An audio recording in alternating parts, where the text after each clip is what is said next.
part of this one is this idea here of what we call the current state. And so again, you sort of are updating your sort of readers on this broader view of the world you have. And so this is what we call the current state. Typically there's sort of two parts of this current state.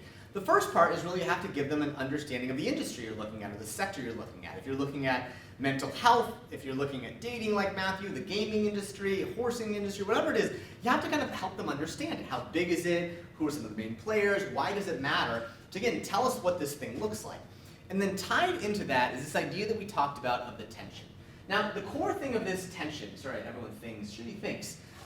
The core thing of this idea of the tension is you want to essentially lay out the case that there is this commonly held view out there that you think is wrong.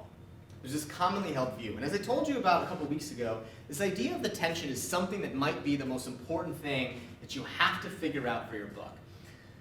If you sort of say, you know, everyone thinks, I'm going to pick on Matthew here in this case, everyone thinks that sort of the dating apps are the most important thing out there to find love today, and you say, yeah, I agree with that. That's kind of the common thing. Your book sort of lacks like that bite to it. You want to do something that makes people uncomfortable. Sort of, there was a researcher who studied this sort of 50 of the highest performing or highest sort of viewed TED Talks of all time, and 42 of the 50 of them had this element of this tension, where they sort of shocked the listeners by saying, I know you think this, but here's the reality of what my research finds. So this idea of finding that thing is really important. So you want to set the stage, and then from that, kind of give us that consensus view for that industry.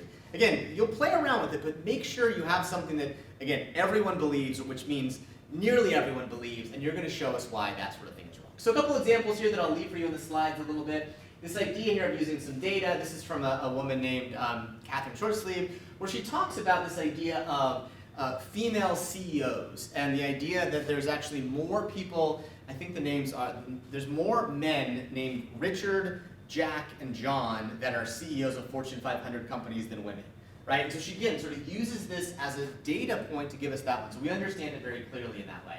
Another example here is this idea of demographics. This is from Cody, looking at the idea of being, his book was looking at enlisted officers in the military, and so he gives us data on what that one looks like. The current state here, this is from Franklin about the art of napping, where he gives us some stats on sleep deprivation. So we understand the current world he's going into. So if you haven't spent a lot of time on the data yet, that's natural. But in some ways, you need to basically encapsulate in a period, you know, a couple paragraphs or longer, this idea of what is the world that we're all entering into that gives us an understanding of what this is, how big it is, why it matters in that regard.